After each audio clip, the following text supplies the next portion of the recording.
لیکن پان کھانے چائے پینے پہ 5-5 10-10 روپے روزانہ خرچ ہو جاتے ہیں، لیکن خیر کے ڈبے میں ڈالنے میں 1 درہم ڈالنے میں بھی ہاتھ رک جاتا ہے ہمارا، سوچنے لگتا ہے کہ ارے۔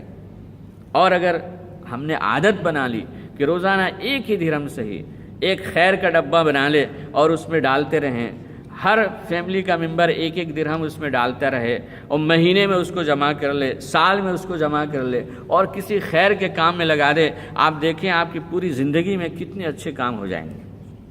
معمولی چیز ہے، اور ایسی چیز ہے کہ ہر آدمی کر سکتا ہے، 1 درہم کرنا کوئی مشکل نہیں۔ بال بچوں کی خواہشات پر، پلاسٹک کے کھلونوں پر اور نہ جانے کن کن چیزوں پر 10-20 درہم 50-100 درہم اپنی استطاعت اور جھولی اور چادر کے مطابق ہر آدمی خوشی خوشی لگا دیتا ہے۔ 5-10 دن میں ضائع ہو جاتے ہیں، 5-10 دن میں ضائع ہو جاتے ہیں، لیکن یہ توفیق نہیں ہوتی کہ 1 درہم ان کے ہاتھ میں دے کہ اس کو صدقے کے ڈبے میں ڈالو، اس کو صدقے کے خیر کے ڈبے میں ڈالو۔ روزانہ 1 درہم ان سے عادت ڈلوائیے تاکہ ان کی بھی عادت بنے اور آپ کی بھی عادت بنے۔ اسی کو کہتے ہیں الخیر عادت، خیر کی عادت بناؤ، ایسی عادت کہ وہ اس کی شرط بن جائے، فطرت بن جائے، طبیعت بن جائے۔ جیسے لوگوں کی برائیاں کرنے کی طبیعت بن گئی ہے، بعض لوگ کہتے ہیں یار چائے نہیں پیا آج مزہ نہیں آیا، اور کیوں نہیں مزہ آیا؟ چائے کیا چیز ہے، پان کیا چیز ہے، سگریٹ کیا چیز ہے، لیکن اتنے عادی بن گئے بچپن سے کہ نہیں کیا تو بولتے مزہ نہیں آ رہا، نیند نہیں آ رہی۔ ارے کیوں نہیں آ رہی؟ تمہیں ذکر سے نہیں آنا چاہیے تھا، قرآن نہ پڑھتے تو تمہیں فکر ہوتی، صدقہ نہیں کرتے تو تمہیں فکر ہونی چاہیے تھی، یہ عادتیں ہمیں خیر کے کاموں میں ہونی چاہیے تھی۔ ہمارے والدین اس کی عادتیں ڈلواتے بچپن ہی سے، تو یہ نظر آتا جوانی میں چل کر کہ آج میں نے صدقہ 1 روپیہ نہیں کیا تو مجھے مزہ نہیں آ رہا ہے، مجھے چین نہیں مل رہی ہے، چائے نہ پینے پہ چین نہیں ملا تو صدقہ نہ کرنے پہ آپ کو چین نہیں ملنا چاہیے تھا۔ تو حضور نے فرمایا الخیر عادت، خیر کے عادی بن جاؤ، اتنی عادی کہ نہ کرنے پہ تمہیں مزہ نہ آئے، نماز نہ پڑھنے پہ مزہ نہ آئے، تلاوت نہ کرنے پہ مزہ نہ آئے، ذکر نہ کرنے پہ مزہ نہ آئے، دوست بیٹھ کر کچھ خیر کی بات جب تک نہ کرنے مزہ نہ آئے، فیملی کے ممبران بیٹھ کر کچھ خیر کی بات نہ کرنے مزہ نہ آئے، یہ ہماری عادت ہونی چاہیے۔ الخیر عادت، خیر کے عادی بنو۔ نبی صلی اللہ علیہ وسلم نے فرمایا خیر کے عادی بنو، اور برائیوں سے اپنے آپ کو، اپنے گھر والوں کو اور اپنے تمام جو متعلقین ہیں ان کو محفوظ رکھو، ان کو بچاؤ۔ تو یہ ہے کہ ہم نے سابقون بالخیرات، ہم نے آگے بڑھنا ہے، کس کے راستے میں؟ خیر کے راستوں میں۔ اور اللہ نے فرمایا کہ خیر کا ذرہ برابر بھی کرو گے تو اللہ اس کو بڑھاتے ہیں۔ جس طرح آج کل بینک والے دھوکہ دیتے ہیں نا کہ آپ کے مال کو بڑھاتے ہیں، ادھر سے بڑھایا اور ادھر مصنوعات بنائی، پروڈکٹ بنایا، اس میں سے کھینچ لیا، آپ کو ٹھگ لیا، جتنا دیا ہے اس سے زیادہ تو لے لیا اس نے۔ تو یہ ٹھگا والا کام دنیا میں ہوتا ہے، یہ باطل ہے، اسی کو اللہ نے کہا باطل۔ اللہ کے خیر میں 1 حبہ، 1 دانہ بھی دیں گے تو اللہ تعالیٰ اس کو سینکڑوں گنا، 700 گنا، 1000 گنا اور نہ جانے کتنا اللہ تعالیٰ بڑھاتے ہیں۔ وما تقدموا لانفسکم من خیر تجدوہ عند اللہ هو خیرا واعظم اجرا، کہ اتنا کہ ہم اس کا تصور نہیں کر سکیں گے، ہم اس کو اپنے پیمانوں پر ناپ نہیں سکیں گے۔ تو یاد رکھیں کہ جب ہم ان خیر کے کاموں میں ایک بڑا کام ذکر ہے، میں بار بار اس لیے کہتا ہوں کہ ذکر ایسی چیز ہے کہ اس کے لیے ہمیں الگ سے کوئی اہتمام کرنے کی بھی ضرورت نہیں ہے کہ ہم تسبیح لے کے ہاتھ میں گنتے ہوئے بیٹھیں، چلتے پھرتے عادی بنا لو، جس طرح گانے کے عادی ہو گئے ہو، جس طرح منہ میں چیوگم ڈال کر اس کو چبانے کے عادی ہو گئے ہو، چلتے پھرتے آدمی ڈال دیا اور چبا رہا ہے، اس کو مزہ آ رہا ہے۔ عادی بنا لو کہ زبان پر اللہ کا ذکر ڈال لو، اللہ کا شکر ڈال لو۔ یہ زبان کتنی نعمتیں اللہ کی کھا رہی ہے، اتنی نعمتیں کہ دانت گھس جاتے ہیں، لیکن ہمیں اس کی سعادت ملنی چاہیے اور اس پر حیا آنی چاہیے کہ جس زبان اور جس ذاتوں سے اللہ کی نعمتوں کو کھا کر ہم نے زبانوں کو، دانتوں کو گھس لیا، اللہ کے ذکر اور اللہ کے شکر میں یہ زبان چلنی چاہیے، اللہ کے ذکر میں سے یہ معمور ہونا چاہیے۔ اور یاد رکھیں کہ ذکر کرنے کی کثرت اللہ نے اس لیے کہی ہے کہ کثرت سے اللہ کا ذکر کرو، اس لیے کہ ذکر سے ذات کی محبت بڑھتی ہے، جس کا ذکر کریں گے اس کی محبت بڑھتی ہے۔ مجنون نے لیلا کا ذکر کیا، اتنی محبت کا غلبہ ہوا کہ ہر جگہ وہی دکھتا تھا، ہر جگہ اس کو وہی دکھتی تھی۔ آپ مال کا اتنا ذکر کرتے ہیں کہ تو سوتے جاگتے میں وہی پلاننگ چلتی رہتی ہے، کاروبار والے اتنا ذکر کرتے ہیں اور اتنی اس کی بکواس کرتے ہیں کہ جہاں جاتے ہیں ان کو وہی نظر آتا ہے. ملازمت والے اتنا اس کا وہ کرتے ہیں کہ جہاں جا رہے ہیں وہی جو اسی کا غلبہ ہے. اللہ کا ذکر کرو. اس لیے جب ہم نماز میں آتے ہیں نا تو پہلی بات کیا کہلائی جاتی ہے نا؟ دنیا میں آدمی ہے، بازار میں ہے، تو اس کو جاب کا غلبہ چڑھا ہوا ہے، سائنس کا غلبہ چڑھا ہوا ہے، مال کا غلبہ چڑھا ہوا ہے، دنیا کی تجارت کا غلبہ چڑھا ہوا ہے، سیاست کا غلبہ چڑھا ہوا ہے کہ یہ نہیں ہوگا تو کیسے ہوگا. لوگ گھبرائے رہتے ہیں، ارے کیسے ہوگا، مال نہیں کما کیسے ہوگا، تجارت نہیں ہو تو کیسے ہوگا. اتنے گھبرائے رہتے ہیں کہ اس کا بلڈ پریشر بڑھ جاتا ہے، اور یہ نہیں ہوگا تو کیسے ہوگا، ہے نا. اتنے گھبرائے رہتے ہیں کہ ٹینشن کے شکار ہو جاتے ہیں، لوگ خودکشی کرنے پہ آمادہ ہو جاتے ہیں. یہ چیز ہمارا ہے ہی نہیں. یہ تو سوچنے کا کام اللہ کے ہے جس نے ہمیں بنایا ہے. اس لیے دنیا کے مارکیٹ اور بازار میں رہ کر یہ جو غلبہ چڑھا ہوتا ہے نا، اللہ مسجد میں بلاتے ہیں حی علی الفلاح. یہ کامیابی کی جگہ نہیں ہے، یہ تو بکواس ہے.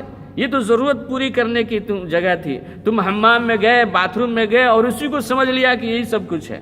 یہ تو کامیابی کی جگہ نہیں ہے. دنیا تمہاری ضرورت پوری کرنے کی جگہ ہے. جیسے تم حمام میں جاتے ہو، ضرورت پوری کر کے بھاگتے ہو، کیونکہ وہ سرانڈ کی جگہ ہے، بدبو کی جگہ ہے، رہنے کی جگہ نہیں ہے. رہنے کی جگہ کیا ہے دنیا میں؟ وہ مساجد ہیں. حضور نے فرمایا سب سے بدترین جگہ ہے بازار اور مارکیٹ ہیں، اور سب سے بہترین جگہ دنیا میں کیا ہے؟ وہ مساجد ہیں.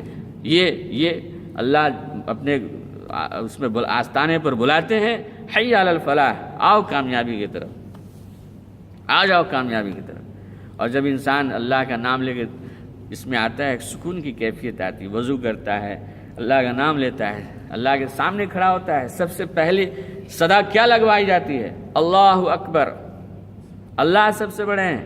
یعنی ہماری تجارت بڑی نہیں ہے، ہمارا سائنس نہیں بڑا ہے، ہمارے دنیا کے معاملات نہیں بڑے ہیں، دنیا کی جاب نہیں بڑی ہے، دنیا کے آنے والی ایجادات نہیں بڑی ہیں.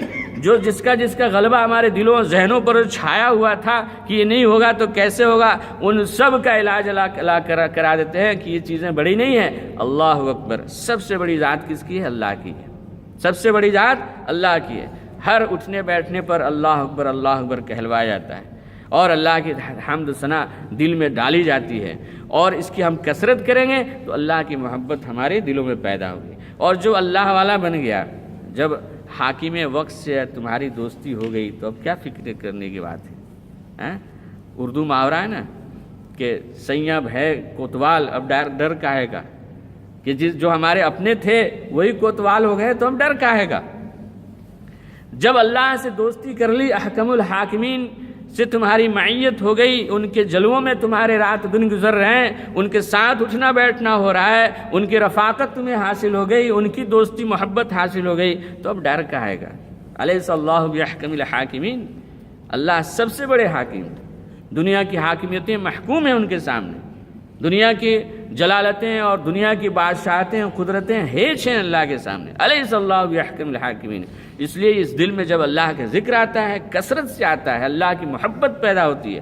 جب اللہ کی محبت آئے گی کسی چیز سے ڈرے گا نہیں آدمی. جو اللہ سے نہیں ڈرتا وہ سب سے ڈرتا ہے. کبھی تجارت کے فیل ہونے سے ڈرے گا، کبھی ملازمت کے چلے جانے کے خوف سے ڈرے گا، کبھی جو بزنس کے فیل ہونے سے ڈرے گا. ہر چیز سے اس کو ڈر لگتا رہے گا. اور جو اللہ سے ڈرتا ہے وہ کسی سے نہیں ڈرتا ہے، کسی سے نہیں ڈرتا ہے. اسی لیے ذکر کی کرائی جاتی ہے، یذکرون اللہ ذکرا کثیرا، کہ کثرت سے اللہ کا ذکر کرو، کیونکہ ذکر سے اللہ کی ذات کی محبت آتی ہے. اور یاد رکھیں کہ ذکر سے ایک بڑا فائدہ یہ ہوتا ہے کہ یہ دل چارج ہوتا ہے. انسان کا ایمان چارج ہوتا ہے، انسان کا ایمان چارج ہوتا ہے. اگر اس موبائل میں بیٹری نہ ہو، ریڈیو میں بیٹری نہ ہو تو کیا چلے گا؟ اور اگر معمولی چارج ہو تو اس کی آواز، اس کی گھنٹی بھی ویسے ہی ضعیف کمزور نکلتی ہے. اور فل چارج ہو بہت ٹڑنگ ٹڑنگ بجتی ہے نہیں. ایسے اپنے دلوں کے، اپنے ایمان کو جو دنیا میں جا کر گھٹ جاتا ہے، دنیا میں جا کر ڈسچارج ہو جاتا ہے، مسجدوں میں آ کر اس کو چارج کر لو، قرآن پڑھ کر اس کو چارج کر لو، ذکر کر کے اس کو چارج کر لو. پھر جو ہے اللہ کے ساتھ تمہارا تعلق جڑے گا کہ تم اللہ والے سوائے اللہ سے کسی سے ڈرتے نہیں، کسی سے نہیں ڈرتے. ھدی للمتقین، یہ قرآن ہدایت ہے متقیوں کے لیے. اور جو متقی بن جاتا ہے وہ اللہ کے علاوہ کسی سے نہیں ڈرتا. اور جو متقی نہیں ہے وہ دنیا کی ساری چیزوں سے ڈرتا رہتا ہے، اس کا فنکشن خراب ہو جاتا ہے ڈرتے ڈرتے. ذہن خراب، دل خراب، ہر وقت جو ہے اس کو ٹینشن لگا ہوا ہے، سکے پک پکے میں جیتا رہتا ہے. اور جو اللہ سے ڈرنے والا کسی سے نہیں ڈرتا، جھگی جھوپڑی میں رہتا ہے، کوئی پرواہ نہیں. اس کے پاس ہے تو بھی خوش، نہیں ہے تو بھی خوش، کیونکہ معلوم ہے کہ پلیٹ فارم ہے، پلیٹ فارم پہ رہنے والا کس بات سے ڈرے گا؟ اس کو تو منزل پہ پہنچنے کی فکر ہوتی ہے، اور منزل پہ صحیح سالم پہنچنے کی فکر ہوتی ہے.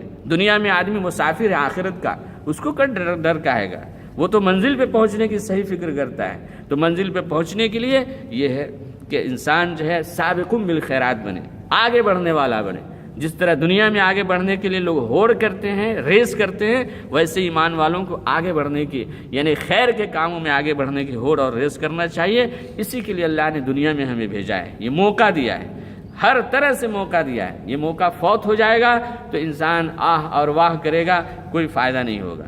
تو ہمیں اس سے خوش ہونا چاہیے کہ اللہ ہمیں جان مال، عزت و آبرو، اوقات، جوانی کی ساری چیزیں خیر کے راستے میں لگ جائے، وہ مبارک بات کے مستحق ہیں. اور اگر ایسا نہیں ہے تو فمنہم ظالم لنفسہ، وہ ظالموں کے ساتھ کھڑے ہونے والے ہیں جن کے ساتھ کوئی بھلائی نہیں ہونے والی. اللہ تعالیٰ ہمیں سمجھنے عمل کرنے کی توفیق عطا فرمائے.